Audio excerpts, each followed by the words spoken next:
The classical period. Greece. Although dramatic performances of some kind doubtless occurred in earlier ages, and most likely among the Egyptians, most accounts of the history of drama and of acting start with reference to the tragic drama of the Greeks developed from the recitation of dithyrambs and ritual choral dances in celebration of the god Dionysus, the god of wine and fertility. The very first actor whose name has come down to posterity is Thespis, who is reported to have stepped aside from the choral narration with its leader and impersonated one of the characters in the story being told.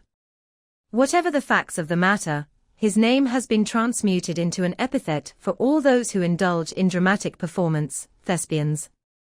Interesting to note is that, from the very beginning, the art practiced by Thespis had its negative critics. Thespis was also a dramatist, and when he brought one of his productions, in which he also acted, to Athens, he was condemned by the lawgiver Solon for his dangerous and deceptive impersonations. The birth of the first known acting performance therefore coincided with that of the first bad review. As was to be the case throughout the subsequent history of theatre, however, the audience knew what it liked, as did the tyrant Pisistratus, who established competitions for dramatic performances. At the first of these, Thespis was crowned the victor. It is interesting that Solon considered acting dangerous and deceptive. As a lawgiver, he was doubtless concerned that the audience might be roused by the performance in ways which could disrupt the piece. Acting was also perceived by him as creating an illusion, convincing the audience of something that was not real. From its known beginnings, therefore, realism, or the illusion of it, was considered to be an essential part of acting. In the further development of acting in Greece, the poet, who was also usually the actor, introduced further roles, performing them all himself, but distinguishing between them by the use of masks. The poet Aeschylus introduced a second actor, and thus made the distinction between poet and actor clear. Sophocles added a third actor, and the tradition of employing only 3 actors, who each impersonated several characters, by the use of masks, with a diminished role for the chorus became established. The acting in this period was undoubtedly stylized and declamatory. With thousands of people gathered in vast amphitheaters, it was obviously important to enable each member of the audience to see the characters and hear the speeches clearly. Apart from the large masks, big, thick-soled boots, known as a cothurnus, were worn to make the actor seem larger than life. The masks also enabled the actors, all men, to impersonate female roles. For performances in such conditions, voice training was obviously crucial. Aristotle wrote of the importance of the right management of the voice for the actor, and the actor Demosthenes stressed the need to be splendid in voice. A good grasp of rhythm and timing was necessary, as was the ability to sing. As the costumes, boots and masks were surely very heavy, gestures and movements must have been slow and demonstrative. The acting styles within the Greek classical period undoubtedly underwent changes over time, which, in essence, prefigured the cycles of change that occurred in later periods and in other cultures. There is evidence for at least 3 periods in classical Greece, although the periods cannot be sharply distinguished: that of Aeschylus and Sophocles, in which the acting was very restrained and formal; the 4th century, when actors such as Neoptolemus and Theodorus developed a more natural style; and finally, the plays of Euripides, which introduced a more realistic depiction of human emotion. There were comic actors, too, throughout these periods, who, as with comedians in all ages, developed a freer, often vulgar style. Rome. The tragedies and comedies developed in Rome were based largely on translations of Greek plays, adapted to Roman contexts.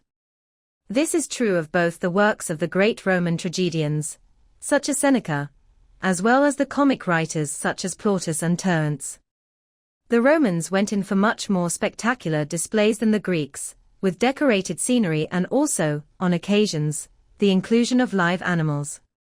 Most Roman actors had the status of slaves, managed and trained in special troops, though especially gifted ones could manage to become very wealthy.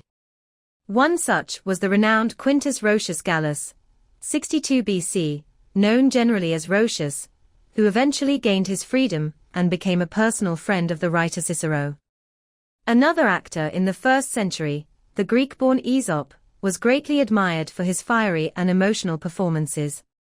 A highly declamatory style was most popular with Roman audiences. The Romans did use masks, but it seems that they did not become popular, and the actors were appreciated for their facial expressions and gestures, which seem to have been refined to a highly stylized degree. The Romans also developed the art of mime to a high degree. A certain Pylades wrote a treatise on mime and founded his own school to put his theories into practice, and many mimes became as famous as the well-known actors of the day. Roman poets and orators claim to have learned much of their techniques from watching the leading actors, and it is writers such as Cicero, 106–43 BC, Quintilian circa AD 35–95, and Lucian circa AD 120–200, who have passed on to posterity what accounts are extant of the acting styles of the period. Cicero's De Orator demonstrates this debt. He noted of Roscius how everything is done by him unexceptionably, everything with the utmost grace, everything in such a way as is becoming. He also stressed the importance of leaving some passages less clear so that others may become the clearer, a point made, in different words, by many modern actors. High excellence and merit in speaking should be attended with some portions of shade and obscurity, that the part on which a stronger light is thrown may seem to stand out, and become more prominent. Lucian, while decrying the decline in acting styles, also has positive advice to give. Writing specifically of pantomime, a term said to have been introduced by Italian Greeks, and of acting in general, he called for verisimilitude, prince or tyrannicide, pauper or farmer, each must be shown with the peculiarities that belong to him.